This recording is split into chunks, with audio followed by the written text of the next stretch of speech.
देवर की शादी। शादी सुमित के साथ हुई थी।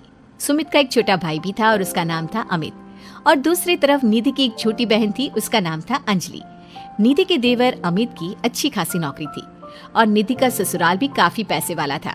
इसलिए निधि चाहती थी कि उसकी छोटी बहन अंजलि की शादी उसके देवर अमित के साथ हो जाए। लेकिन निधि के सास ससुर और उसका परिवार दोनों भाई बहनों के साथ अपने दोनों बेटों की शादी करने में बिल्कुल विश्वास नहीं रखते थे। अब तो अमित के लिए भी लड़की देखना शुरू करना ही पड़ेगा। उसकी उम्र भी हो गई है और नौकरी भी अच्छी खासी लग गई है। अरे मम्मी जी, लड़की देखने की क्या जरूरत है? मेरी छोटी बहन अंजलि है ना, अमित के लिए एकदम परफेक्ट मैच है वो। निधि, तुमसे कितनी बार कहा है, मम्मी तुम्हारी छोटी बहन अंजलि को इस घर की बहू नहीं बनाना चाहती। अरे पर आखिर क्यों? मेरी बहन में ऐसी भी क्या कमी है? सुंदर है, सारा काम करना जानती है, फिर आपको क्या परेशानी है?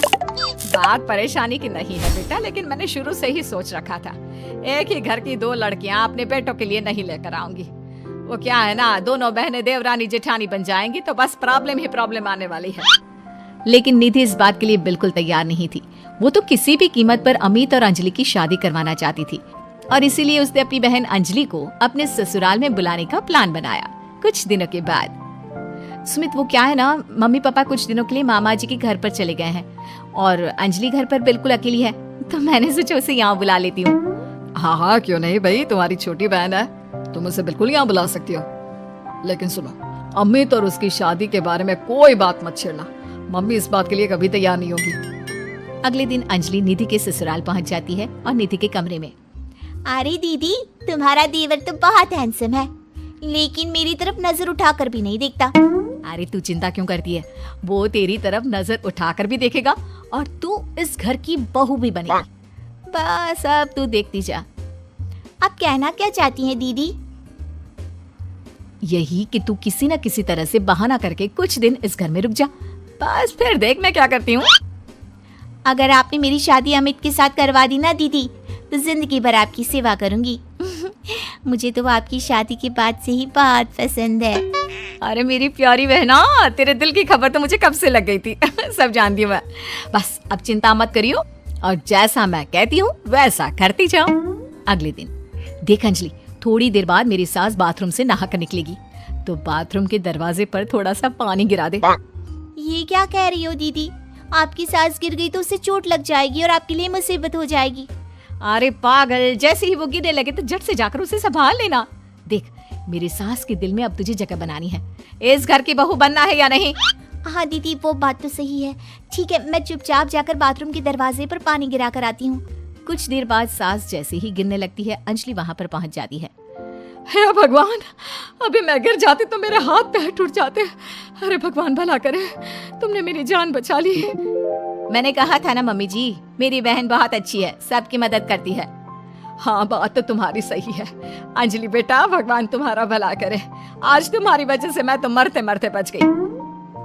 थैंक यू अंजलि, तुमने मम्मी को गिराने से बचा लिया। अरे वाह दीदी, आज तो तुम्हारी ट्रिक काम कर गई। बस अब जैसा मैं कहती हूँ वैसा ही करती जाओ। देखना कुछ ही दिनों में मम्मी जी खुद आगे चलकर अपने बेटे के लिए तुम्हारा रिश्ता मुझसे मांगेगी। कुछ दिनों के बाद देख अंजलि, अब हमें अपना अगला प्लान कामयाब करना है। क्या प्लान है दीदी? आप तो बस बता दो, जैसा आप कहेंगी मैं वैसा ही करूंगी। देख, मेरी सास को ना अजवाइन से एलर्जी है, मैं आज सब्जी में जानबूझकर अजवाइन डाल दूंगी। लेकिन दीदी, उससे तो आपकी सास की तबीयत खराब हो जाएगी। अरे मेरी बात तो सुन, अजवाइन खाने के बाद अगर मेरी सास को थोड़ा सा 1 चम्मच शहद दे दिया जाए तो उनकी तबीयत ठीक हो जाती है। और ये नुस्खा मुझे पता है, ये बात मेरी सास को भी नहीं पता। जैसे ही वो अजवाइन वाली सब्जी खाएं, जल्दी से जाकर शहद ले आना। ये क्या बहू, तुमने सब्जी में अजवाइन क्यों डाल दिया? तुम जानती हो ना, मुझे इससे एलर्जी होती है। माफ कर दीजिए मम्मी जी, मुझे तो पता ही नहीं था। निधि, जल्दी से जाकर मम्मी के लिए पानी लेकर आओ। अरे नहीं नहीं जीजू, आंटी जी की एलर्जी पानी से नहीं बल्कि शहद से दूर हो जाएगी। 1 मिनट रुकिए। अंजलि दौड़ कर जाती है और शहद लेकर आती है। लेकिन तुम्हें इसके बारे में कैसे पता? बस ऐसे ही। आंटी जी ये लीजिए, जल्दी से 1 चम्मच शहद खा लीजिए। अब देखिए थोड़ी देर में आप ठीक हो जाएंगी। तुमने तो एक बार फिर से मम्मी जी की जान बचा ली अंजलि, वरना मैंने तो आज बहुत बड़ी गलती कर दी थी। थैंक यू अंजलि बेटा, तुम तो वाकई में बहुत अच्छी लड़की हो, सबकी मदद भी करती हो और तुम्हें तो कितनी अच्छी नॉलेज है कि एलर्जी होने पर क्या खाना चाहिए। वाकई में तुम बहुत इंटेलिजेंट लड़की हो Anjali, thank you so much. कुछ दिनों के बाद, भाभी मुझे ऑफिस के लिए देर हो रही है, मेरी एक फाइल है, जरा आप उठा कर रख देना, मैं शाम को आकर आपसे वापस मांग लूंगा, और जरा ध्यान से रखना, बहुत इंपॉर्टेंट फाइल है। ठीक है अमित, मैं आपकी फाइल अच्छे से संभाल कर रखूंगी। अमित के जाने के बाद, देखो अंजलि, ये अमित की ऑफिस की एक बहुत इंपॉर्टेंट फाइल है। मैं जानबूझकर इसे कहीं पर छिपा दूंगी और तुम्हें बता दूंगी कि ये फाइल कहाँ रखी है। बस जैसे ही वो मुझसे फाइल ढूंढने के लिए कहेगा, तुम फाइल झटपट ढूंढ कर ले आना और उसे दे देना।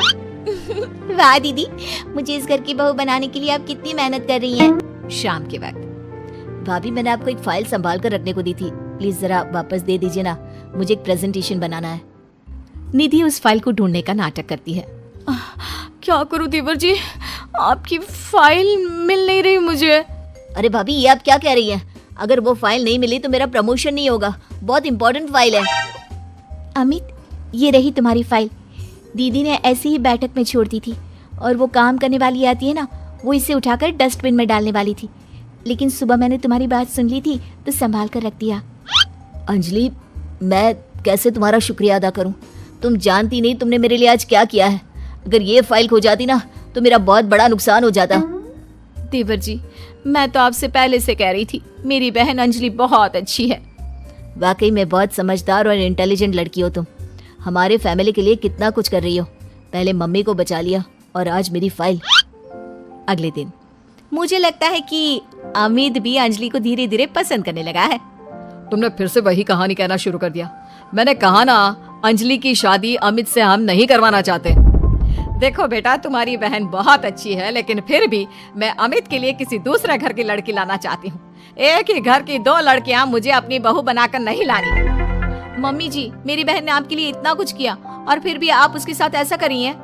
तुम गलत समझ रही हो निधि, ये बात तो हम लोगों ने तुम्हें पहले ही कह दी थी। तुम्हारी कोशिशें बेकार है, ऐसा कुछ नहीं होने वाला निधि। देखा दीदी, तुम्हारे सब कुछ करने के बाद भी तुम्हारे ससुराल वाले मुझे इस घर की बहू बनाने के लिए तैयार नहीं है। लगता है अब एक आखिरी खेल खेलना पड़ेगा, और देखना उसके बाद सब ठीक हो जाएगा। मजबूरी में मेरी सास को अमित के साथ तुम्हारी शादी करवानी पड़ेगी। लेकिन दीदी, अब आप क्या करने वाली हैं?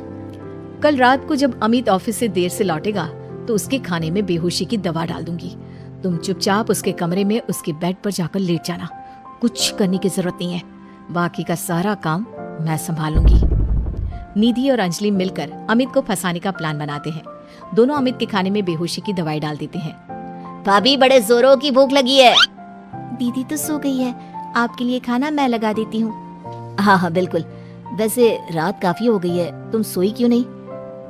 मैं तुम्हारा इंतजार कर रही थी, सोचा तुम ऑफिस से लौट कर आओगे, खाना कौन देगा, बस इसीलिए। तुम कितनी अच्छी हो अंजलि, सबका कितना ख्याल रखती हो। थोड़ी देर के बाद खाना खाकर अमित गहरी नींद में सो जाता है और अपने प्लान के हिसाब से अंजलि उसके पास जाकर लेट जाती है। अगली सुबह, मम्मी जी ये देखिए, अमित मेरी बहन अंजलि से कितना प्यार करता है, और कल रात को तो उन दोनों के बीच क्या बताऊं, वो सब हो गया जो नहीं होना चाहिए था।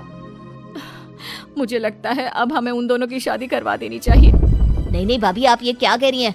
मैंने अंजलि के साथ कुछ नहीं किया, मुझे बस गहरी नींद आ गई थी। अमित, झूठ मत बोलो, कल रात को तुमने मुझसे कहा था कि तुम मुझसे प्यार करती हो, और हमारे बीच जो कुछ भी हो रहा है वो सब नॉर्मल है। बस करो भाभी और अंजलि, आप दोनों को ज्यादा झूठ बोलने की जरूरत नहीं है। अब जानती भी है क्या हुआ है। क्या हुआ है? जो कुछ भी हुआ है वो सामने दिख तो रहा है। आप पूरी रात मेरी बहन के साथ थे। आपका प्लान तो मुझे उसी वक्त समझ में आ गया था जब गलती से मेरा खाना आपकी बहन अंजलि ने खा लिया और वो बेहोश हो गई, और वो बेहोशी की हालत में वो सब कुछ कह रही थी जो आप मुझे कहने वाले थे। क्या? इसका मतलब तुम्हें सब पता चल गया? हाँ, मुझे सब पता चल गया।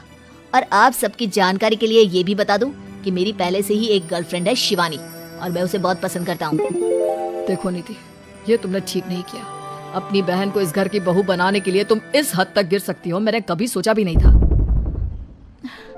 अमित ठीक कह रहे हो, वो सब हमारा नाटक था, लेकिन गलती से मैंने शायद बेहोशी वाला खाना खा लिया और हमारी पोल खुल गई। बहू, तुम्हारी बहन वाकई में बहुत अच्छी है और इससे कोई भी अच्छा लड़का मिल जाएगा, लेकिन मेरा अमित किसी और को पसंद करता है और इसीलिए मैं तुम्हें बार बार समझाने की कोशिश करती थी। बस मैं तुम्हारा दिल नहीं तोड़ना चाहती थी, इसलिए कभी तुम्हें शिवानी के बारे में नहीं बताया। लेकिन अब तो सब कुछ सामने आ चुका है।